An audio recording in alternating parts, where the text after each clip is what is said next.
시청자 여러분 안녕하십니까? 시사토론10 정병준입니다. 요즘 우리 지역의 아파트와 관련된 이슈들이 많습니다.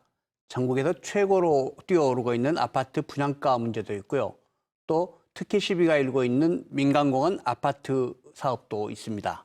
지난 시간에 이런 문제들을 토론해 보다 보니까 이 아파트들 도대체 원가는 얼마나 되는 건가 이런 생각이 듭니다. 그래서 시민단체들이 계속해서 아파트 분양원가 공개를 요구하고 있는데 정부는 미온적이고 국회는 관련된 법안을 법사위에 1년 동안 묶어두고 있습니다. 전 국민의 85%가 지지하는 법인데도 말이죠.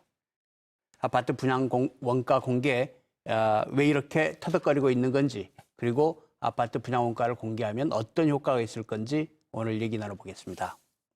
오늘 함께 토론해 주실 분들 소개해 드리겠습니다. 광주광역시의회 산업건설위원회 장현주 의원 나오셨습니다. 안녕하십니까? 안녕하세요. 정광섭 호남대 행정학과 교수 나오셨습니다. 안녕하십니까? 서울시민단체에서 한 분 모셨습니다.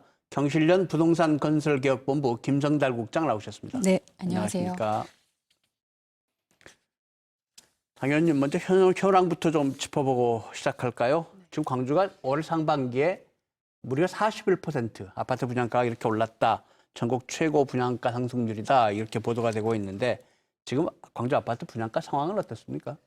네, 올해 이제 작년에 비하면 굉장히 가파르다라는 표현이 맞을 정도로 많이 올랐는데요. 이번 7, 8월 달에는 1,200만 원 선, 이게 평당 분양가가 1,200만 원 선을 돌파를 했고, 이거는 작년에 비해서 작년 같은 달에 한 960만 원 정도였거든요. 그러니까 260만 원 정도가 오른 거여서 굉장히 많이 올랐다고 볼 수 있고, 분양가 자체도 굉장히 많이 올랐습니다. 그래서 모 아파트 같은 경우는 2,300만 원까지 이렇게 분양가가 책정된 그런 경우가 지금 현재 벌어지고 있는 상황입니다. 2,300만 원이면 작년 평균보다 2배가 더 이상 오른 이제 그런 네, 아파트들이 나오고 있다는 얘기인데, 네, 그렇죠. 이제 고급 아파트가 이렇게 나오고 있는 거죠. 왜 이렇게들 뛰어오르는지 참 이해하기 어려운 상황들이 많은데요. 김 부장님, 광주 지역 아파트 지금 분양가 다른 지역하고 비교해 보면 어떤 상황이시던가요? 네, 그 서울이나 뭐 문재인 정부 이후에 집값이 많이 상승했기 때문에 서울 아파트 값도 많이 올랐습니다. 뭐 강남권 같은 경우는 분양가가 평당 5천만 원, 강북권도 이미 3천만 원 뭐 육박했고요. 단순 비교하면 여전히 수도권이 높지만 문제는 사실 광주가 최근에 많이 올랐다는 겁니다. 아까 시 의원님이 말씀하셨던 것처럼 또 작년만 오른 것도 아니고요. 분양가 상한제, 민간택지 분양가 상한제를 통해서 원가가 공개됐을 때와 상한제가 폐지되고 지금 현재 기준하고 또 비교해 볼 필요가 있을 것 같습니다. 2013년 12월 기준으로는 상한제가 유지되면서 원가 공개가 됐을 때인데요. 그때 광주시 평균 분양가는 평당 610만 원입니다. 주택도시보증공사가 거의 시도별 평균 분양가를 공개하고 있는데 그 당시 평균 분양가가 광주는 610만 원인데 지금은 현재 7월 기준으로 말씀하신 것처럼 1,200만 원이 넘어서 약 1,240만 원. 2배가 100%가 올랐고요. 2배 수준입니다. 이러한 상승폭은 어떤 시도에서도 나타나지 않는 아주 크게 이제 광주시가 문제라고 저희가 보여지고요. 많이 상승했다. 물가 상승률 같은 경우는 그렇게 상승할 수가 없는 구조잖아요. 뭐 어떤 상황에서 이렇게 광주 지역이 이렇게 크게 상승했는지 이제 그런 원인도 있지 않을까 생각이 듭니다. 2013년에 610만 원이었는데 올해 1,200만 원까지 2배로 뛰었다. 네. 결국 한 6년 만에 2배가 뛰었다는데 이렇게 뛴 게 있을 리가 없죠. 지금 물가들 비교해 보면. 장 교수님, 광주가 그런데 참 특이한 게 지금 기존 아파트들은 거래 절벽이라는 얘기가 나올 만큼 거래가 안 되지 않습니까? 네. 새 아파트만 분양가가 이렇게 뛰는 이유가 뭘까요? 이 아파트 분양가를 먼저 좀 분석을 해볼게요. 아파트 분양가는 이제 토지 매입비 플러스 이제 건축비 그리고 건설사가 공급하는 데 있어 적정 이윤 이 세 가지가 합한 게 이제 분양가입니다. 근데 이 토지 가격을 보면 한 71개월 동안 그러니까 과거 71개월 동안 계속해서 집가는 상승해 왔습니다. 그러니까 예컨대 전월 대비 토지 상승률을 보면 집가가 한 0.337% 정도. 집가 상승률 플러스 이제 건축비, 표준 건축비 이제 기본형 건축비도 상당 부분 오르고 있습니다. 예컨대 표준형 건축비는 전년 대비 한 3.44% 정도 상승했고, 그리고 기본형 건축비도 상당히 한 1.04% 정도 상승했고.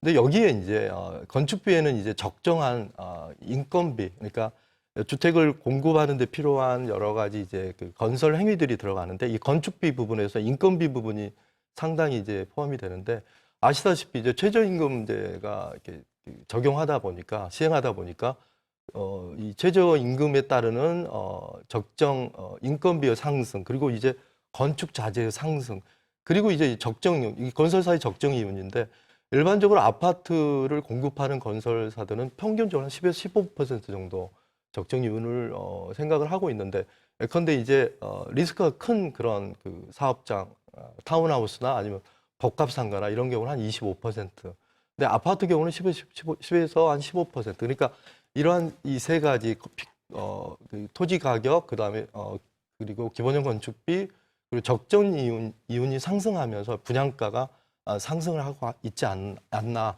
그리고 이제 이런 건 이제 객관적인 수치가 되겠고 심리적으로도 사람들이 이제 신규 분양 아파트를 굉장히 선호합니다. 도시가 많이 쇠퇴하다 보니까 사람들이 이제 중고주택보다는 이 신규 주택에 대한 선호. 예컨대 아파트의 이 건설에 따른 어떤 기술들도 상당히 상승하다 보니까 굉장히 편리성이랄까 쾌적성이 뛰어나다 보니까 이 신규 아파트에 대한 수요 이런 것들과 여러 가지 섞여서 이 분양가가 상승하고 있지 않나 그런 생각이 듭니다. 이 분양가 계속 오를까요? 어떻게 보십니까? 분양가는 수요 공급의 원칙이지만 상당히 심리적인 부분도 있어 보입니다.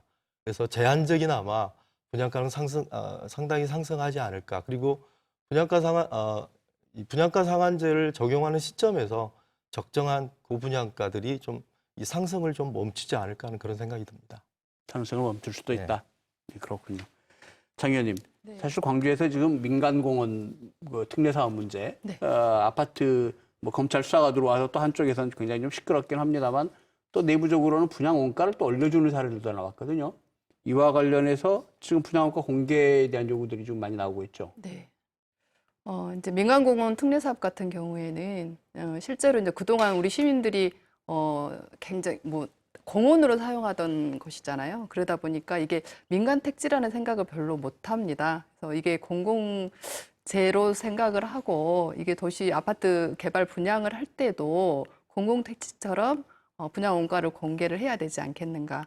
이 개발하는 과정에서 이 아파트 자체가 이 분양가를 올리는데 더 일조를 하는 그런 모양은 아니어야 되겠는가 하는 그런 요구를 하면서 여기도 분양원가 공개를 해야 된다라고 주장을 하고 있습니다. 그러니까 지금 지난 6월에 시행된 제도에 따르면 공공택지만 네, 분양 그렇습니다. 원가를 공개하도록 되어 있는데 사실은 시민들의 정서상 저 민간공원 사업은 관주도 사업이기 때문에 상당히 공공택지다. 그렇죠. 공익성이 강해야 된다. 네. 이런 생각들을 하고 있다 이런 말씀이시죠. 일단 이 부분이 정 교수님 지난 6월에 공공택지 분양원가 공개하면서 민간 택지는 제외됐기 때문에 생기는 문제 같은데 네. 당시 상황을 좀 말씀해 주시겠습니까? 분양 원가 그 공개는 사실 2004년부터 시작됐는데 이때 이제 17대 총선이죠. 이때 각 정당에서 이 총선 공약으로 나왔던 사항입니다. 근데 수차례 이제 분양 원가 항목들이 61개 항목으로 늘어났다가 다시 이제 12개 항목으로 줄어들었다가 최근 들어서 이제 2019년 1월에 62개 항목으로 결정이 된 겁니다. 그러니까 공동주택 분양가 가격 산정에 관한 규제개혁위원회에 통과되면서 된 건데 지금 현재 이건 공공주택에 대한 분양원가 항목이 62개 있고 그러면 민간주택에 대한 분양원가는 어떻게 되냐? 지금 현재는 12개 항목으로 12개 항목으로 되어 있습니다. 7개 항목으로 좀 되어 있습니다. 그러니까 민간택지에 대한 분양원가 공개는 한 7개 정도. 그런데 이제 지금 민간택지에 대한 분양원가도 사실 공공택지에 맞춰서 62개로 갈 것인가 아니면 순차적으로 좀 적용할 것인가. 최근에 이제 한 12개 항목으로 좀 공개하자. 특히 이제 31개 투기과열지구에서 토지에 관한 분양 원가를 한 3개 정도, 그리고 토목에 관계되는 거 한 5개, 설계비는 한 3개 정도 해서 12개 정도 항목을 좀 공개한 여기까지는 돼 있는데 이 62개까지 갈지는 계속적으로 논의가 좀 돼야 될 것 같습니다. 지금 교수님 말씀하신 민간택지에서 7개 항목 공개한다. 이것도 사실은 굉장히 한정되어 있는 거죠, 지역은. 네. 전체 지역이 아닌 거죠. 투기과열지구 31개 투기과열지구 지금 현재 그 이제 주택법이 이제 교수님께서 말씀하신 것처럼 2007년에 개정이 됐습니다. 그래서 민간 택지에 대한 아파트 분양가 공개는 분양가 상한제가 도입되면서 2007년에 분양가 상한제와 원가 공개가 같이 시행이 됐습니다. 근데 네. 말씀하신 것처럼 7개 항목만 공개가 되고 있었고 그게 계속 유지되어 왔는데 사실은 2014년 말, 2014년 12월에 당시 여야가 합의해서 분양가 상한제를 폐지했습니다. 민간 택지 아파트에 대한 분양가 상한제가 폐지되면서 사실 민간 택지는 그 이후로 계속 자율화였죠. 폐지돼도 정부 국토부에서는 그거를 완전 폐지가 아니라 탄력 적용할 수 있는 법적 근거를 남겨놓겠다. 그게 지금 이제 시행령이 살아 있는 겁니다. 지금 현재 정부가 그걸 고치겠다고 하는 거고요. 그 시행령에 분양가 상한제를 적용할 수 있는 근거가 있기 때문에 법에서는 폐지하는 것 해도 여전히 뭐 의지에 따라 가능하다고 했지만 사실 2014년 이후 폐지된 이후로 지금까지 한 번도 민간 택지에서 분양가 상한제가 적용된 사례는 없습니다. 그리고 이제 지금의 집값 상승이나 이런 거에 대해서 정부가 다시 그 카드를 내놓은 상태로 보여지고요. 그다음에 이제 저희는 원가 공개가 이루어진다고 하지만 원가 공개도 여러 가지가 있습니다. 사업 건설사들이 사업을 추진하는 과정에서 사업을 승인받고 또 입주자 모집을 하고 그다음에 설계 변경도 하고 준공까지 하는 과정의 원가 공개에서 많은 것들이 있는데 그런 것들에 대한 것들이 좀 지자체에 가지고 있는 자료들을 그냥 시민들에게도 공개하라는 거거든요. 근데 지금의 원가 공개는 입주자 모집 때 공개한 분양가를 62개 항목별로 나누어서 공개하는 거기 때문에 그거에 대한 적정성 여부에 대한 검증을 누군가 해줘야 되는데 그게 지금 구멍이 난 상황이죠. 그래서 그 부분에 대한 것들이 아까 말씀하신 지자체에서 심의 권한을 가지고 있음에도 불구하고 잘 쓰지 못하고 있다. 또 공공은 그걸 잘 좀 시민들에게 알 수 있는 잣대인 건축비를 좀 투명하게 공개할 수 있지 않습니까? 공공은 당연히 서민주거 안정을 위해서 설립된 공기업 아파트들이 하기 때문에 근데 공공도 그냥 분양가의 62개 항목별 내용만 공개를 할 뿐이지 실질적으로 이거를 건설사가 얼마에 계약을 했는지 얼마의 설계를 만들었는지 이런 밑자료들은 하나도 지금 공개하지 않고 있습니다. 그래서 경실련이 그거에 대한 운동을 지금도 진행하고 있는 거죠. 그러니까 지금 62개 항목이 공개가 되긴 하는데 그러니까 공공택지 부분에 이게 적정한 건지 또는 맞는 건지 이게 검증할 방법이 없단 말입니까? 좀 최근에 좀 그런 사례를 말씀드리고 싶은 게 그 아까 기본형 건축비, 표준 건축비 정부가 이미 정하고 있는 법정 건축비라는 것들이 있지만 현실적으로 공공택지에서 공개되는 건축비 더 높습니다. 그 정부의 법정 건축비가 600만 원대인데 공공택지 아파트도 900만 원, 1000만 원까지 건축비를 책정하고 있습니다. 그러니까 이런 차이에 대해서 누군가가 이걸 검증해줘야 되기를 시민들은 원하고 있거든요. 근데 사실은 그걸 검증하려면 이 건설사가 계약한 내역들이 공개가 돼야지만 알 수 있고 그러한 자료들을 사실 지자체가 가지고 있습니다. 그 사업권, 승인권을 행사해야 되기 때문에 근데 그런 것들을 가지고만 있지 비교해보고 따져보고 요청하고 반려하고 이런 과정들이 전무하다 보니까 이제 원가 공개 실효성이 사실은 현재 공공택지에 적용되고 있음에도 시민들이 원하는 만큼 떨구는 효과는 적다 이렇게 보여집니다. 그 덧붙여서 이제 공공택지 내 공공주택의 이제 분양가 원가 항목이 62개 정도 이제 공개가 되고 있는데 민간 택지에 대한 분양가 공개는 아직까지 이제 이루어지지 않았기 때문에요. 근데 과거 사례를 보면 이 62개 항목에 대한 분양가를 이렇게 항목을 공개했더니 분양가가 그러면 실질적으로 인하됐나? 인하되는 효과는 별로 없었다는 겁니다. 그리고 분양가가 인하되지 않고 항목에 대한 이제 분양 원가가 공개되니까 이제 수분양자들, 입주하는 분들은 이제 분양 원가에 대한 어떤 분쟁들이 굉장히 많고 이게 소송으로 이어지는 경우들이 상당히 있고 그러니까 이 공공택지에 대한 분양 원가 공개가 우리가 실질적으로 보면 분양가의 인하 효과보다는 분쟁을 유도하는 이런 식으로 좀 되고 있다. 전락이 되고 있다. 그래서 민간 택지에 대한 분양 원가 공개도 이번에 이제 이러한 그 사례들을 충분히 반영해서 적정한 공개와 함께 이 사후 관리도 굉장히 좀 필요할 때라고 보여집니다. 그러니까 건설사하고 관련해서 입주하는 주민들하고 네. 그 갈등이 생긴다는 건 건설사가 공개한 분양원가를 주민들이 못 믿겠다라고 갈등이 생긴다는 얘기 아니십니까? 그거는 이제 그렇죠. 공기업들도 얘기하는 겁니다. 행정 민원이 과다 발생하면서 행정적 어려움이 있다라고 하는데 사실은 그거는 투명한 가지고 있는 자료를 공개하는 것부터 선행이 되면 그 논란은 많이 줄 것이다. 저희는 보여지고요. 그다음에 이제 분양 원가 공개는 분양가 상한제가 돼야지만 원가 공개 효과가 있기 때문에 그거에 따른 집값 변화를 좀 살펴볼 필요가 있을 것 같습니다. 그래서 네. 이제 경실련이 사실은 이걸 광주시도 좀 하면 좋았을 텐데 지금 저희가 조사한 자료는 서울 사례입니다. 분양가 상한제가 시행되는 건 사실 군사정부에서도 분양가 상한제는 시행이 됐습니다. 외환위기 이후 99년 자율화되기 전까지는 다 상한제가 시행이 됐고 그다음에 99년 자율화된 이후에 참여정부까지 다시 분양가 상한제가 없었거든요. 그리고 이명박 박근혜 정부에서 다시 상한제 되고 최근에 문재인 정부 상한제가 없는 상황인데 그 시점별로 서울에 있는 33개 대규모 아파트 단지의 분양가가 아니라 집값 추세를 좀 저희가 비교를 해봤거든요. 근데 분양가 상한제가 됐을 때와 없을 때는 아파트 값이 큰 폭으로 상승하는 것을 저는 확인을 했습니다. 그리고 분양가 상한제가 됐을 때 집값이 떨어지거나 주춤한 것들도 확인이 됐고요. 지금 문재인 정부 이후에 가파르게 상승하는 것도 사실은 많은 문재인 정부에서 보유세도 강화하고 대출 규제도 했지만 지금 집값이 상승하는 거에 대한 어떤 또 원인이 있을까 하면 저희는 분양가 자율화가 되게 크다. 왜냐하면 강남 아파트도 그렇고 광주시도 그렇지만 하나의 고분양 아파트가 나오면 주변 지역 집값을 자극할 수밖에 없습니다. 그 두 관계가 악순환으로 새로 주고받고 하면서 지역 집값을 끌어올리는 것들을 과거에 많이 봐왔거든요. 그래서 그런 거에 대한 어떤 정부가 이제 제도적 방안을 갖고 있어야 되는데 그게 사실은 상한제고 상한제를 했을 때 집값이 떨어졌고 말씀하신 것처럼 더 떨어뜨릴 수 있었습니다. 왜냐하면 군사정부에서는 아주 강력했습니다. 분양가 상한제 130만 원, 평당 130만 원 이렇게 규정하면 그 외에는 정말 어떠한 비용들도 추가할 수 없고 할 수 없었는데 지금은 정부가 상한제를 하더라도 여러 가지의 이 절차상에 이런 점에서 정부가 제대로 관리 감독 안 하기 때문에 효과가 떨어지는 건 맞습니다. 다만 그런 것들에 대한 정부가 좀 더 의지를 가진다면 상한제로 통한 집값 안정 효과는 훨씬 더 크게 나타날 것이다. 저는 이렇게 보여집니다. 방금 말씀하신 분양가 상한제 이후의 어떤 그 주택 가격에 대한 어떤 하락을 말씀하셨는데 이 분양가 상한제가 2007년에 이제 시행이 됐어요. 근데 저는 이제 조금 좀 달리 보는데 과거 경험상으로 분양가 상한제가 실시되면 2007년에 실시되고 나서 2008년, 9년에 그때는 이제 소급에서 적용하지 않았기 때문에 분양가 상한제 회피 물량들이 상당히 많았습니다. 그게 2000하고 2008년, 9년 이때입니다. 그래서 일반적으로 분양가 상한제를 실시하면 분양 물량이 좀 줄을 것이다. 왜냐하면 적정한 이윤을 확보하기 어렵기 때문에.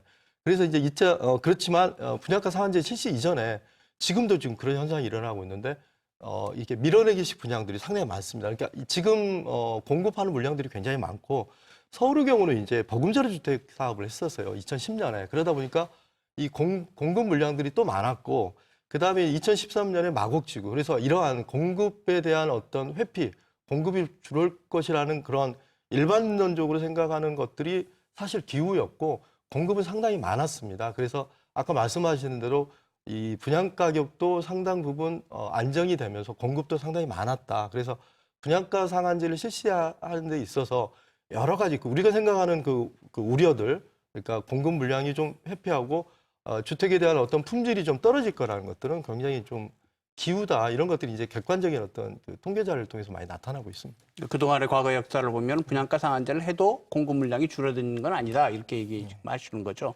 자, 근데 우리가 아파트 원가 공개 얘기하는데 왜 갑자기 분양가 상한제 얘기할까 이렇게 생각하시는 분도 있을 것 같은데 사실은 분양가 상한제하고 원가 공개가 같이 가야 실효가 있다 지금 그런 말씀이신 거죠? 예. 상한제 법에 따라서 정부가 분양가 상한제는 정부가 분양가를 토지비와 건축비에 정부 기준을 두고 그 밑으로만 받을 수 있도록 하는 겁니다. 그 기준을 정부가 가지고 있는 건데 그 기준이 실제 건설 원가와 부합하는지를 알려면 원가 공개가 돼야지만 가능한 거거든요. 그래서 분양가 상한제를 한다는 건 분양 원가 공개가 뒤따라간다 이렇게 보시면 될 것 같습니다. 네, 장 의원님. 지금 시민단체나 교수님 얘기하시는 것 같이 문제 제기가 뭐냐면 원가 공개를 해도 이게 검증이 정확하지 않으면 별 의미가 없을 수 있다 이런 얘기단 말이죠. 그리고 지금 김 국장님 얘기하시는 거 들어보면 관련 자료를 행정은 다 가지고 있다 이렇게 얘기하시는데 네. 자 그럼 이걸 어떻게 점검하고 어떻게 공개해야 될까요? 왜? 행정에 관한 얘기는 또 장 의원님한테 좀 들어봐야 될 것 같습니다. 근데 그게 실효성이 있으려면 실제로 이제 분양 원가를 공개를 했지 않습니까? 그럼 이 분양 원가에 맞춰서 이 건설비가 적정하게 책정이 됐는지를 검증을 해야 되겠잖아요. 네. 그것을 하는 게 이제 지자체의 역할이죠. 지자체가 분양가 심사위원회를 구성을 해서 그 심사위원회에서 이것을 심사를 하게 되는데 실제로 이 심사위원회가 신뢰성 있는 분들로 이렇게 구성이 될 수 있는가에 대한 겁니다.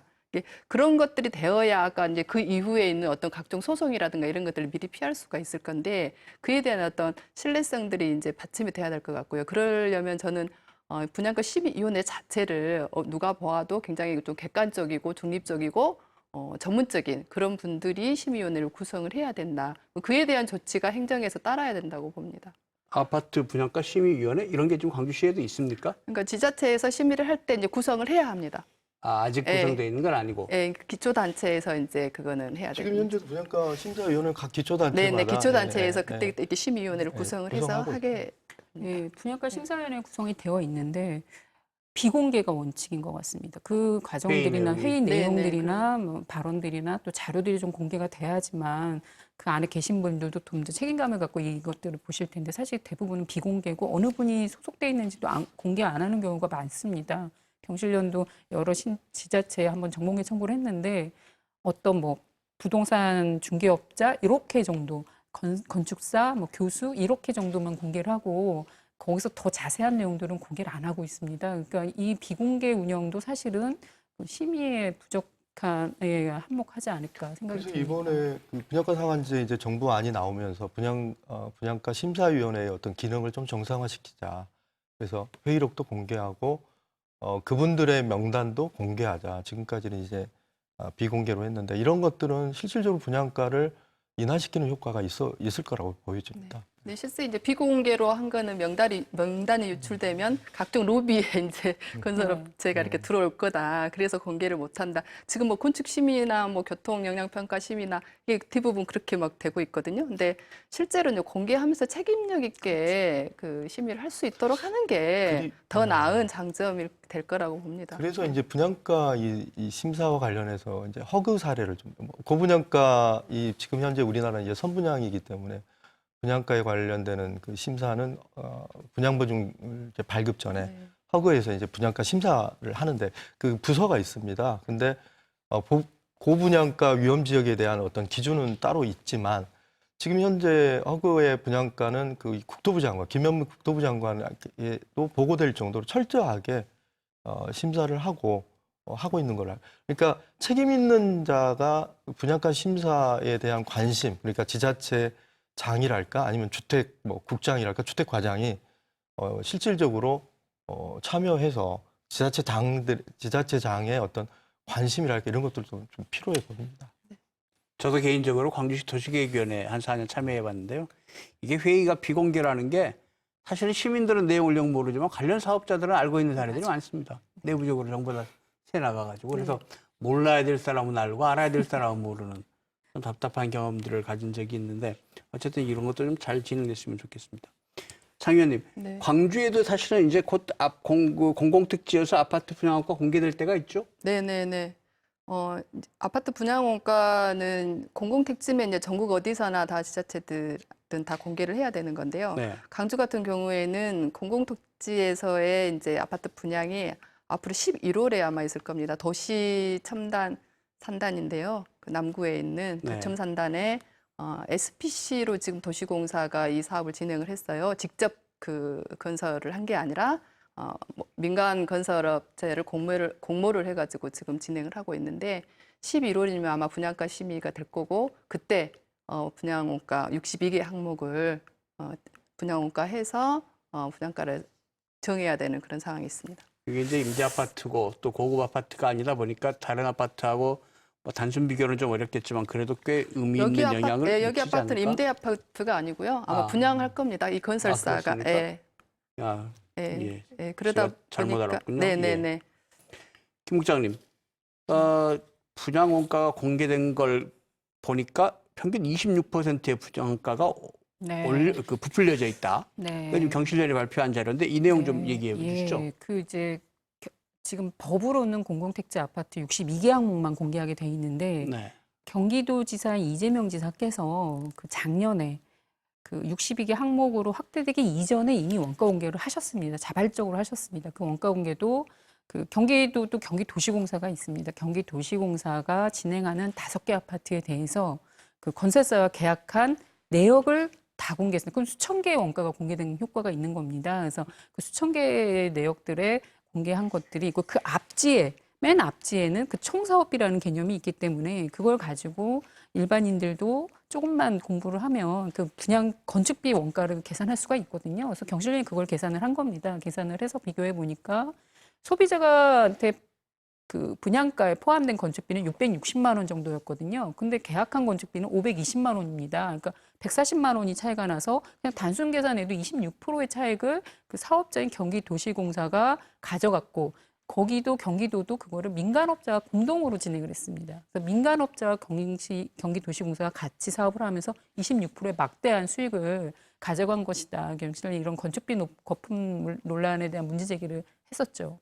그 사업자 쪽에서 뭐 답을 했습니까? 사업자는 그 말고 보여지지 않은 금액들이 더 있다라고 하지만 저희들이 공개된 원가 내역들을 다 비교해 봤을 때 이미 62개 항목별 원가의 항목들이 다 그 안에 포함되어 있었습니다. 근데 더 있으면 더 공개하면 될 거 그렇죠. 아닙니까? 그게 없으면 더 공개를 하라라고 했지만 그건 공개할 수 없는데 더 있다. 알지 못하는 금액이 더 있다라고 하시는데 사실은 그런 비용들은 도시공사 자체 인력도 있지 않습니까? 그런 것들을 껌껌이 다 분양가에 포함시켜서 저희는 안 된다고 보고요. 그런 비용들이 아직 공개되지 않았다. 그러니까 26%의 이득 정도, 26% 정도의 이득을 건설사가 남겼을 것이다. 네. 지금 보통 일반 제조업의 이익 수준이 한 5% 정도. 예. 그다음에 아까 교수님께서 이제 아파트 같은 거는 15% 조금 정도. 리스크가 있으니까 10에서 한 15% 이렇게 말씀하셨는데 26%의 그래서 저는 이제 이득을 냈다. 이 평균 건축비 실제 건축비보다 한 26% 부풀렸다. 그래서 이걸 이제 제어할 수 있는, 제한할 수 있는 어떤 대안, 방안이 저는 그런 생각이 들어요. 우리가 건설 공사할 때 책임감리원이 공정률에 대한 책임감리자의 도장이 들어가듯이 이렇게 이제 표준 62개 건축비 이 표준 원가 항목에 대한 금액을 이 책임감리자의 도장을 찍어서 확인시키는 것도 그러니까 공정률 확인하고 곁들여서 지금 현재 실질적인 이 분양 원가가 어느 정도다.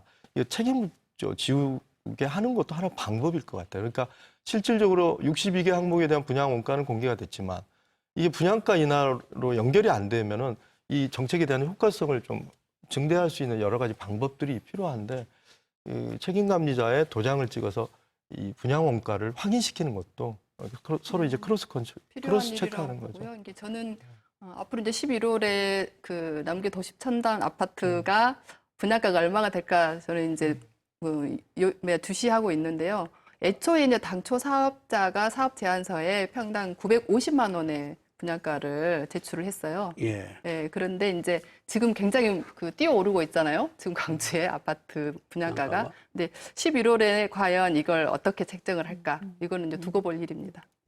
네, 그래서 이제 분양가가 계속해서 공개가 되면 그게 하나의 자료가 되는 거거든요. 그러니까 사실 건축비가 지금 많이 비싸서 분양가를 올리는 게 땅값도 올라가지만 건축비가 또 한쪽에서 많이 올라가고 있습니다. 근데 건축비라는 게 전국 어디에 가도 이게 크게 차이 나지 않는 구조잖아요. 그 안에서 그런 거면은 공공이 우리나라에서는 제일 큰 건설사라고들 말씀하십니다. 공기업인 LH공사 같은 경우가 LH공사가 지금 수십 년간 아파트 사업을 해왔는데 그 아파트 사업을 하면서 건축한 그 계약 내역들을 토대로 한 건축비 자료가 구축돼 있습니다. 그런 것들을 LH 공기업만 알고 있는 게 아니라 그게 좀 이렇게 바깥으로 나와서 민간하고도 비교할 수 있고 또 서울, 광주, 대구 지역 공기업들과도 비교할 수 있는 이런 것들이 조금 체계화돼야 되는데 아직 그러한 노력들이 돼 있지 않고 하다 보니까 이제 분양가 공개가 됐을 때 바로 이제 인하 효과로 떨어지는 건 시민들이 체감하는 건 아직 나타나지 않은 것 같고요. 저희들이 그래도 이런 것들이 꾸준히 되고 나면 어느 정도 분양가가 가파르게 상승하는 것보단 떨어뜨리는 효과가 장기적으로 나타날 것이다. 그리고 그걸 더 이제 근본적으로 실효성을 높이기 위해서는 정부가 해야 할 역할들이 분명히 있습니다. 그런 것들은 조금 이따 또 말씀을 드릴 수 있을 것 같습니다. 아니 공기업인 LH도 분양원가를 공개를 안 하려고 합니까? 경실련이 지금 LH를 상대로 행정정보공개 소송을 제기를 했습니다. 소송을 하고 있어요? 예. 경실련이 이미 그 2010년에 분양가 공개 논란을 촉발시킨 건 서울시장인 오세훈 시장이 서울시장으로 하셨을 때 62개 항목별 원가를 공개하면서 원가 공개 논란이 촉발된 거거든요. 더 이제 법 개정 논란까지 이어진 거거든요. 근데 오세훈 시장도 62개 항목만 공개했지 그 밑에 계약한 내역들 공개를 안 했습니다. 그래서 경실련이 그걸 소송을 했고 그게 이제 법원 판결 받아서 결국은 다 저희가 공개 받았습니다. 15개 아파트 단지 원가를 다 공개 받았고요. 네. 그때 2007년, 8년, 10년까지 공급된 아파트였는데 평균 건축비가 한 300만 원 정도였습니다. 근데 그 이후에 다시 원가 공개에 대한 정보공개 청구를 했는데 SH도 LH공사도 공개하지 않습니다. 공개하지 않고 한 번 있기 공개를 때문에 했는데 소송까지 다시 그게 나는데 공개를 안 한다고요? 예, 경실련 대법원이나 사법부에서 판결해 줬는데도 불구하고 공기업이 이걸 이제 인정하지 않은 채 다시 비공개 처분을 내리니까 저희들은 이 부분에 되게 좀 어렵다라는 생각이 들고 그만큼 공기업이 어떤 뭐 많은 공공성을 포기한 것으로 보여지는 문제도 있고요. 다시 이번에 소송을 걸었습니다. 그래서 또 소송을 하셔야 SH공사와 LH공사 상대로 다시 또 아파트 원가 공개 소송을 지금 한 상태입니다. 근데 이제 표준형 건축비의 경우는 이제 그 항목에 대해서 공개하고 뭐 LH나 아니면 SH가 이제 발주처가 되니까 그 대동소이할 거라고 보여져요. 근데 우리가 지금 얘기하고 있는 이 민간 택지에 대한 기본형 건축비는 사실은 이 건축공사의 골조공사에다 이제 마감재 공사인데 마감재가 사실은 각각 다릅니다. 그러니까 사실은 우리가 고급 아파트라고 하면은 이게 마감재에 따라 달라지기 때문에 우리가 이제 표준형 건축비를 그대로 갖다가 기본형 건축비에 그대로 이렇게 대비시키는 이퀄하기는 좀 어려워 보여요. 그래서 여기에 대한 논의도 좀 필요합니다. 그러니까 각 공사 현장마다 그 마감재도 다 다르고 또 마감재의 어떤 가격도 좀 다르기 때문에 우리가 이 분양가 상한제를 적용할 때 이 각각의 분양 원가에 대한 것도 섣불리 접근하기보다는 자세하고 그 아파트의 어떤 그 장수명 아파트들이 요즘 많이 나오기 때문에 아파트에 대한 품질에 따른 그 퀄리티별 가격을 좀 디테일하게 아주 섬세하게 산정하는 그런 지혜도 좀 필요해 보입니다. 김 국장님, 정 교수님께서는 계속 그 아파트 공개하는 원가를 정확하게 봐야 된다 이 얘기 계속 하시는데 뭐 좋은 방안 없을까요? 예, 그게 이제 결국은 투명성 제고라고 생각을 해서 자꾸 이제 소비자에게 공개한 아파트값만 공개할 것이 아니라 LH가 지불한 가격이 결국 건설사가 계약한 금액이잖아요. 네. 그래서 그것들 좀 공개해달라는 거고 사실 아까 이제 그러한 자료들이 몇 개 있습니다. 국감 자료를 통해서 나온 경우도 있습니다. 그 서울시 SH공사가 한 아파트의 경우는 저희가 상암 장지 발산지구 같은 경우는 그렇게 평당 300만 원이라는 걸 얻어냈고 또 하나 아까 교수님도 말씀하신 강남 서초 보금자리 주택이 있습니다. 보금자리 주택이 2015년에 준공을 했거든요. 그때 공개된 건축비가 준공 기준으로 400만 원입니다. 평당 400만 원. 소비자 대비 생각하는 분양 면적 기준 평당 400만 원이거든요. 그 아파트의 건축비들이 몇 개 있는데 그리고 현장에 계시는 분들이 다들 말씀하시는 건축비도 사실 기본형 건축비, 정부가 정하고 있는 기본형 건축비보단 임대아파트의 건축비라고 하지만 표준 건축비가 현장에는 훨씬 더 가깝다는 말씀들을 많이 하세요. 그 이유가 뭐냐면 물가 상승률에 따라서 기본형 건축비 매년 2차례씩 올리고 있습니다. 올해도 지금 현재 기본형 건축비가 655만 원입니다. 최근에 또 9월에 또 올렸습니다. 3월에 640만 원에서 9월에 또 655만 원으로 올렸습니다. 계속 올리는 이유가 물가 상승률 얘기하시거든요. 그리고 인건비 상승 얘기하십니다. 자재료도 올랐다고 하시는데 현장으로 들어가 보면요. 그렇지 않습니다. 현장에는 이미 건설 노동자의 임금은 정부가 정한 임금 매년 올라가지만 현장에는 우리나라 내국인 노동자가 거의 없습니다. 이미 불법 외국인 노동자가 거기서 대부분의 80, 90%를 일을 하고 계시거든요. 당연히 그 안에서 그분들이 법정 임금을 받지 못하고 있습니다. 자재 논란은 뭐 더 예전으로 올라가면요. 중국산 저가 자재가 이미 현장을 다 대체하고 있다. 내국 자재를. 그래서 자재비 인상 요인도 없다는 게 건설 현장에 계신 분들이 다들 말씀하시는 얘기예요. 그러니까 현장의 건축비가 올라가지 않는데 왜 자꾸 정부가 가지고 있는 기준만 올리냐. 이게 지금 어떻게 보면 건설업계나 또는 그에 관련된 여러 유착관계에 형성되어 있는 이런 기득권 구조를 이게 흔들리지 않는 그런 거 아니냐 이렇게 지금 시민들이 보기에는 오히려 그 점이 저희가 더 가깝다고 봅니다. 얘기를 듣는 자꾸 좀 답답해지는데 이와 관련된 법이 지금 국회에 계류 중이라고요, 김 국장님?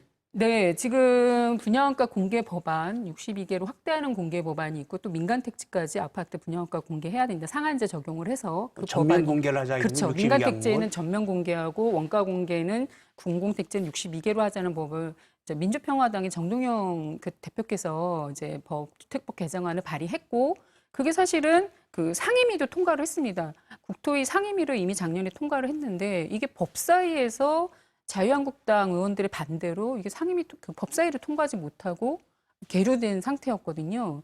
근데 그런 상태여서 이게 지금 계속 계류 중이었는데 그걸 또 국토부는 어떻게 얘기를 하셨냐면 국토부도 원가 공개 62개로 할 수 있습니다. 시행령에 따라서. 그런데 여기 상임위에 법이 올라가 있기 때문에 하고 싶어도 못한다라는 애로사항을 계속 이제 얘기를 하시는 거예요. 그래서 정동영 대표께서 법안을 자진 처리하셨습니다.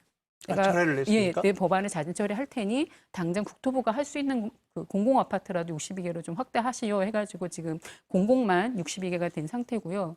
그다음에 또 하나는 이제 민간 아파트의 상한제 확대를 통한 원가 공개 법안이 지금 그 임종성 의원 등 공동 발의해가지고 주택법 개정안이 또 올라와 있습니다. 근데 그 법안은 지금 상임위에서 제대로 논의조차 못하고 있는 구조입니다. 근데 그 상한제 관련된 법안은 통과돼 봐야 좀 광주는 투기과열 지역이 아니기 때문에 해당이 없는 거 아닙니까? 법안이 만약에 통과되면 법안은 민간 택지의 모든 전면 전부 적용을 전체를. 말하는 거고요. 시행령으로 시행령. 국토부는 법안이 그걸 아니고 특이 시행령. 가열 지구도 다 하는 게 아니라 거기서 또 문제가 있는 급등한 지역을 중심으로 심의해서 이제 지정하겠다라는 게 지금 국토부의 안입니다. 좀 답답하네요. 왜 이런 법안들이 이렇게 정부나 국회에서 지지부진해야 되는지. 다른 얘기 잠깐 해보겠습니다. 장 의원님. 광주가 이제 이런 문제들이 커지기 시작한 게 이제 그 민간공원 특례 사업 때문인데 이 민간공원 특례 사업 관련된 아파트에서 분양가를 나중에 일단 우선 협상 대상자 선정해놓고 또 올려주고 네. 또 변경해주고 이런 사례들이 계속 일어나고 있었단 말이죠. 네, 지금 이제 얼마 전에 도시계획심의위원회에서 지금 민간공원 같은 경우 강주에 이제 5개 공원이 민간 특례 공원으로 이제 개발을 하게 되어 있어요. 그래서 네. 아파트 분양가가 이미 다 이제 당초 제안서대로 이제 다 진행이 되고 있는 상황인데 이제 개발을 이제 그 목전에 두고 도시계획심의위원회를 하면서 건설사들이 이곳으로 수익성이 이제 맞지 않으니 아파트 세대를 늘려주던가 분양가를 올려주던가 이렇게 해달라는 요구를 심의위원회에 한 거고요. 이 심의위원회에서는 실제로 지금 노른자이 공원이라고 하는 게 중앙공원이에요. 네. 그리고 1, 2지구. 예, 네. 중앙공원 1, 2지구가 있고 그리고 일곡공원, 우남산공원, 또 신용공원 이렇게 이제 공원이 있는데 지금 현재 중해공원을 제외하고 4개 공원에 5개 지구입니다. 근데 중앙공원 같은 경우에는 굉장히 노른자이 공원이라고 하는데 여기에서는 제2 주거 지역이에요. 전체 다 이 공원들 개발 지역이. 그러다 보니까 용적률이 220으로 묶어져 있거든요. 그래서 용적률을 늘릴 수는 없으니까 여기에서 이제 분양가를 올려달라 이제 이런 이야기들이 있었고 그러다 보니까 중앙공원 1지구 같은 경우에는 애초에 1,800만 원 정도의 분양가였는데 이것이 이제 가격으로는 안 되니까 세대 수를 이제 증가를 해달라 용적률이 안 되니까 그렇게 해가지고 지금 266세대가 중앙 1지구 같은 경우에는 그렇게 증가를 하는 게 결정이 됐고 네. 중앙 2지구 같은 경우에는 중앙공 2지구는 94세대를 늘려주는 곳으로 이렇게 되어 있어요. 그러면서 여기는 이제 분양가까지 100만 원이 더 추가해서 1,500에서 1,600으로 이렇게 올라져 있는 상황입니다. 그리고 나머지 공원들 같은 경우에는 그 이제 분양가를 100만 원에서 50만 원, 30만 원 이렇게 또 평당 이렇게 올려준 이런 상황들이 좀 벌어지고 있어서 안 그래도 이제 민간공원 이 개발 사업을 신중하게 해야 되지 않겠느냐에 대한 요구들이 이제 많이 있었죠 시민들에는. 근데 어차피 지금 이제 이 상황들을 보면서 건설업자들의 어떤 특혜를 보장해주고 있지 않는가 하는 그런 문제 제기가 계속되고 있는 겁니다. 이 사건이 지금 검찰이 압수수색까지 들어간 사건이어서 네. 좀 어떻게 진행될지 좀 봐야 될 것 같아요. 저도 그 내용을 좀 봤는데 네. 이게 이제 민간공원 특례 사업이 비공원 시설이 이제 30% 이내에서 결정하는데 광주광역시는 10% 정도로 했어요. 예, 예. 근데 원래 이제 이게 일몰제 적용이기 때문에 네. 광주시 입장은 그런 것 같아요. 일몰제 적용이기 때문에 이 사업이 그 최소한 이 9월 이내에 6월 이내에 사업을 계속 진행을 해야 되는데 그럼 사업을 계속 진행하려고 하면 현재 그 우선 협상 대상자들에게 어떤 기회를 줘야 되는데 이분들이 이 공원특례 사업을 할 때 수익성이 보장되지 않으면 사업에서 들어가 할 거란 말이에요. 그래서 그런데 예, 이제 애초에 예, 당초 예. 사업 제안서에 응모를 할 때 이미 그 조건들은 다 알고 있었단 말이죠. 그리고 이제 이 분양가를 보면 아시겠지만 평균 분양가에 못지않게 그렇게 좀 낮은 분양가가 아니에요. 그럼에도 불구하고 수익성을 따지면서 다시 이렇게 올려주라고 하는 건데, 그거는 굉장히 뭐 그러니까 정해지고 나서 다시 이렇게 요구하는 이 거는 특례 사업에 대한 네. 제한 사항 변경이 애시당초 우리가 MOU 체결할 때 이 제한 사항으로 끝까지 간 게 아니라 이 제한 사항을 언제든지 변경할 수 있는 네, 내용이 물론 있는 그 거예요. 규정은 있지요. 그래서 이제 네. 그런데 광주시 입장에서는 이 사업을 계속 진행하기 위한 궁여지책으로 한 것 같고 여기에 대한 초과 수익은 물론 이제 공원에 재투자하기로 했는데 초과 수익은 발생하지 않을 거예요. 왜냐하면 사업 계획상에 적정한 이 비공원 시설에 대한 비용 그리고 공원 시설에 대한 투자하고 거의 이제 똔똔을 맞춰서 이 사업 계획을 세우기 때문에 다만 이 특례 사업에 대한 제한 사항 변경이 가능하지 않느냐 이게 이제 고분양가 산정하는데 어떤 일정 부분 영향을 미쳤다는 점에 대해서는 좀 문제를 제기가 하는 것 같습니다. 근데 이 어떤 사업에서 우선협상 대상자를 이렇게 선정해놓고 난 뒤에 분양가나 사업에 관련된 수익과 관련된 조항을 바꾸는 건 기왕에 경쟁했던 다른 사람들에게는 불공정 경쟁이 되지 않을까요? 그러니까 이제 우리가 이제 광주광역시의 이제 제2순환고속도로의 맥쿼리 펀드 경우인데 그 MRG 조항 있지 않습니까? 이게 이 사업을 시행을 하려고 하는데 민간 사업자들이 별로 몰리지 않기 때문에 굉장히 좋은 조건을 제시하죠. 그래서 그게 이제 최소 수익 보장제인데 그래서 이 사업에 대한 전체적인 플래닝을 세웠는데 도저히 이게 사업이 추지가 맞지 않을 것 같다 하면 이 사업을 시행하는 쪽에서 언제든지 변경할 수 있는 거죠. 그래서 나온 게 이제 MRG. 자, 우리가 수익을 보장하겠다. 이것도 비슷한 유사한 사례라고 볼 수 있습니다. 그래서 그쪽에서 이제 사업 시행자들이 얘기하는 이 금융비용에 대한 7%를 보장하기 위한 조치로서 그 용적률을 변동해서 세대수를 늘리거나 아니면은 분양가를 분양가를 올려서 상향시키거나. 네. 근데 이게 이제 전체적인 광주의 분양가 시장에는 이제 좋지 않은 영향을 미칠 수가 있다는 거죠. 그 민간공원 특례 사업은 전국 지자체에서 다 진행을 하고 있습니다. 정의당 발표 자료에도 보면 거의 30조 원 규모로 지금 네. 전국에서 시행이 되고 있는데 사실은 서울은 아직 진행된 경우가 하나도 없습니다. 서울은 이거를 공공이 주도할 수 있는 노력들을 하기 위해서 정부하고 계속 이거에 대한 이제 제도적 협의를 하고 있는 걸로 저는 알고 있고요. 그러면 아파트 안 짓고 그냥 서울시 공공개발로 다 끝냅니까? 서울시가 여기서 그런 것들을 할 테니 서울은 정부의 이제 재정 지원을 요구하는 이런 재정이 식으로 워낙 하는데 튼튼하니까. 주도권은 서울시가 가져가겠다는 게 서울시 기본 입장인 겁니다. 아직까지는. 근데 광주시처럼 민간업자에게 이제 우선 협상 대상자 사업권을 준 경우도 다른 지자체는 있는 것 같습니다. 근데 부산시도 최근에 보면은 공공성 강화에 대해서 부족하기 때문에 지위를 반려시킨 경우가 있더라고요. 그러니까 이러한 것들을 다 봤을 때 이제 광주시도 이거를 좀 더 광주시는 더군다나 경실련이 이미 고발을 이 사업 관련해서 여러 가지 문제가 있기 때문에 그 광주시 관계 공무원을 고발까지 한 상황인데요. 이 자업은 시작하면 아시겠지만 광주도시공사가 참여하다가 여러 가지 과정을 거쳐서 자진반납하는 것까지 나타나는 건데 사실은 공공이 주도할 수 있도록 지자체가 적극적으로 역할을 하는 게 맞다. 다른 지자체도 그런 노력들을 하고 있는데 지금 단순 얘기하면 광주 사례는 오히려 지자체의 주도적인 역량보다는 민간 사업자의 수익이나 이런 거를 보전해주는 쪽으로 많은 노력들을 기울이고 있는 것처럼 의혹이 가는 건 분명히 있는 거거든요. 이 그러니까 사실은 이 사업은 이게 공원일몰법에 의해서 이 장기 미집행 시설에 대한 공원 사업은 해야 되고 있고 시가 이제 그동안에 시가 취약하고, 돈을 안 모아놨고. 그래서 이제 민간에 투자인데 네. 사실 공모형 펀드랄까 예컨대 공적 자금 공모형 펀드를 통해서 얼마든지 사업자를 모집하고 시가 SPC를 구성해도 되고 시가 이제 중심을 잡고 할 수는 있는 상황이었는데 사실 그러려면은 어떤 새로운 팀을 PF 팀을 두고 했으면 가능하는데 사실 이게 공원녹지과에서 이런 사업들을 할 만한 그런 역량이랄까 그런 준비가 안 돼 있는 상태에서 공원녹지과에서 이 사업을 풀려다 보니까 여러 가지 무리수들이 좀 드는 것 이 사업이 같습니다. 사실은 딱 시한이 내년 6월까지 해야 된다. 네. 이 시간에 쫓기고 있어서 참 답답한데.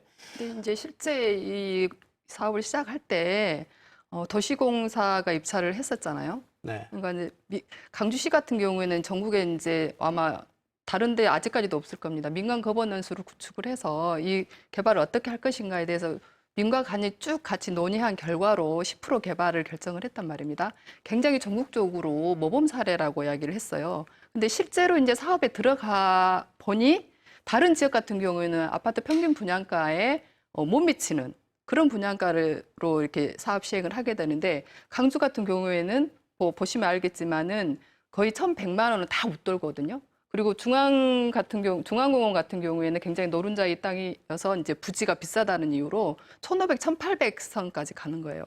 평균 가격보다도 훨씬 웃도는 분양가를 지금 이야기하고 있기 때문에 그런 어떤 모범 사례라고 했던 것들이 굉장히 빛을 발하는 그런 상황에 지금 처해 있다고 보시요. 근데 이 사업은 이제 분양가를 통제할 수는 없는 거고 적당한 용적률의 범위만 제대로 잘 적용하고 지켰고 그다음에 세대수에 대한 그러니까 용적률이 이제 세대수에 대한 거죠. 세대수에 대한 제한. 그리고 이제 분양가는 사실은 통제하기는 어려우니까 교수님 그렇게 분양가를 갔으면 통제하기 뭐, 어렵다고 말씀하시는데 그러면 혹시 다른 지역에서 김 국장님 이제 공원 일몰지에 관련해서 여러 가지 대처 방안을 지자체별로 하고 있다 이렇게 얘기하셨는데 이렇게 아파트를 지어서 해결하려고 하는 다른 지역에서 일단 우선 협상 대상자를 선정하고 난 뒤에 분양가를 조정한 사례가 있습니까? 글쎄, 저도 좀 찾아봤습니다. 저희가 이제 민간 특례 공원 사업을 평소에 이렇게 보기보다는 이번 기회에 한번 다시 보게 됐는데요. 아까 말씀드린 것처럼 부산시 같은 경우는 사업자 선정을 취소하기도 했습니다. 그러니까 분양가를 조정해 주는 것보다는 취소하거나 오히려 협상자가 정해졌음에도 불구하고 반려하면서 공공성을 또 보완해 놓으라는 수정안을 요구하는 경우는 뭐 다른 지자체, 대전, 대구 이런 경우에는 오히려 그런 경우를 제가 봤습니다. 하지만 광주시처럼 이미 어느 정도 주변 지역보다 높은 분양가를 책정했는데 그걸 또 올려주는 사례는 저도 찾지 못했고 다른 분양가가 지역의 되게 변경은? 높다라는 게 제가 좀 아까 익혀지는 게 이미 분양한 아파트들이 원주는 990만 원이고요. 의정부도 800만 원대에 있습니다. 광주시가 지금 그렇게 높은 분양가를 책정한다라는 거에 대해서도 사실은 국민들이 납득하기 어려울 거다. 저는 그렇게 보여집니다. 다른 지방자치단체들은 다 공공성을 강화하는 방향으로 조건을 바꾸는데 광주시만 유일하게 수익성을 강화하는 방향으로 조건을 바꾸고 있다. 이런 얘기군요. 시민들께서 무슨 얘기인지 충분히 알아들을 수 있으실 거라고 생각합니다. 자, 이제 토론을 마쳐야 될 시간이 돼가는데요. 오늘 출연자들분께서 정말 하고 싶은 말씀들이 많으실 것 같은데 이 아파트 분양 원가 공개 어떻게 해야 되고 또 유의해야 될 점은 뭔지 마지막 한 말씀씩 듣고 토론 정리하겠습니다. 먼저 김 국장부터. 네, 지금 최근에 정부가 분양가 상한제 확대하는 것과 등의 여러 가지 규제 정책을 내놓고 있다. 그리고 언론에서는 정부가 상한제를 한다니 공급 부족이 우려돼서 집값이 다시 뛰고 있다라는 그런 보도가 되고 있습니다. 근데 하지만 사실은 분양가 상한제는 민간 택지는 지금 전혀 시행된 경우가 없습니다. 시행되지도 않고 있는데 다시 집값이 오르고 광주도 오르고 있는 거는 어떻게 봐야 되냐면 오히려 최근에 고위 공무원들인 총리나 부총리께서 어떻게 말씀하셨냐면 상한제를 후퇴할 수 있다라는 발언들을 많이 하셨어요. 경기 상황을 봐가면서 조정하겠다. 이런 것들이 어떻게 보면 지역분들이나 또 다주택자들이나 부동산 부자들에겐 집값 떨구지 않겠다라는 어떤 선언 아니냐 이렇게 보여진다는 거죠. 그래서 지금 지자체장이나 정부가 좀 더 의지를 갖고 좀 집값 인하, 집값 거품 제거를 위한 근본적인 대책을 좀 제시해 달라. 이런 말씀 다시 한번 강조하겠습니다. 네. 정 교수님 마지막으로. 예, 시청자분들께서 이제 분양가에 대한 관심들이 상당히 많으실 텐데 지금 현재는 분양가를 통한 그러니까 선분양 제도화에서 이제 그 주택도시보증공사가 분양가 통제를 통한 간접적인 가격 통제로 인해서 분양가를 산정하고 있는데 지금 이제 그 고분양가에 대한 관리 정책으로 분양가 산정을 통제하고 있고 또 하나는 이제 분양가 상한제가 아직 실시가 되고 있지 않지만 분양가 상한제가 실시되면 이제 가격을 직접적으로 정부가 통제하는 이 이원화된 구조를 띠고 있습니다. 그래서 이 이원화된 분양가 산정 정책이 하나로 통일을 시켜야 되지 않을까. 예컨대 이제 분양가 상한제 적용을 받는 31개 특이과열지구, 이제 광주 경우도 광산구, 서구, 남구에 해당이 되겠는데 여기에 관한 직접적인 통제 플러스 이 고분양가 그 지역이 될 수 있는 광주의 또 다른 지역에 대한 허그를 통한 이 정책이 아닌 이걸 이게 일괄해서 정부에서 분양가 상한제 적용에 허그의 가격 통제에 관한 사항들도 포함을 시켜서 일원화된 분양가 상한제 정책이 좀 필요할 때라고 보여집니다. 네. 장 의원님. 네, 강주시가 이제 투기 과열 지구로 지정을 못 됐죠. 네, 네, 지정이 못 돼서 지금 분양가 상한제 적용을 민간 택지 같은 경우는 전혀 받지를 않거든요. 그래서 저는 행정이 굉장히 지금 강주시가 노력할 부분들이 이유도 많다고 봅니다. 이게 분양가 상한제가 지정이 될 수 있도록 노력을 해야 되고요. 강주가 지금 고분양가 관리 지역으로 지정이 됐어요. 구역을 해서. 네. 그래서 저는 평균 분양가가 지금 어떻게 책정이 되냐 굉장히 중요하거든요. 왜냐하면 여기 이 지역이 서구, 남구, 강산구인데 이 지역은 1년 안에 평균 분양가의 가격에 더 높은 분양가는 책정을 못하게 돼 있거든요. 그래서 지금 현재 민간 공원의 분양가가 얼마로 되느냐가 굉장히 저는 중요하다고 봅니다. 이게 평균 분양가를 올리는 방향으로 이렇게 갔을 때는 굉장히 공공성의 역할을 못하는 거죠. 그래서 그 부분도 굉장히 잘 봐야 될 문제라고 봅니다. 오늘 나오신 분 중에 우리 장 의원님께서 가장 시정에 가까이 계시니까 아까 우리가 토론하면서 우려했던 부분이 있단 말이죠. 그러니까 아파트 분양 원가를 공개해도 진실이 아닐 수 있다. 이 부분 어떻게 해결할 수 있을까요? 진실이 아닐 수 있다. 이걸 어떻게 해야 될까요? 그러니까 아까 말씀하신 대로 그동안에 이제 많은 자료들이 이제 있을 거예요. 공사에서도. 그래서 그 건축비가 제대로 책정이 됐는지를 좀 명확하게 좀 중립성을 가지고 그 심의위원회가 구성될 수 있도록 하는 그런 정책적 마련을 좀 해야 될 것 같고요. 강주시가 이제 그래서 분양가 상한 지역으로 민간 택지까지를 확장하기 위한 어떤 법률 개정안도 건의를 했다고 해요. 그래서 잘한 일로 좀 그 이야기를 해달라 이런 말씀도 하던데 그런 행정적 문제도 필요하고 또 정치적으로 그런 제도를 만들 것이 더 이제 절실하다고 봅니다. 광주시 행정이 좀 그 기준이 정확히 어디 있는지 모르겠는데 어떤 사안에 대해서는 굉장히 공공성을 강화하려고 하는 정책을 추진하고 또 민간 공원 같은 사안은 수익성을 더 강화하려고. 네. 광주시의 기준이 어디 있는지 잘 모르겠습니다. 네, 하여튼 오늘 긴 시간 함께 토론해 주셔서 감사합니다. 수고하셨습니다.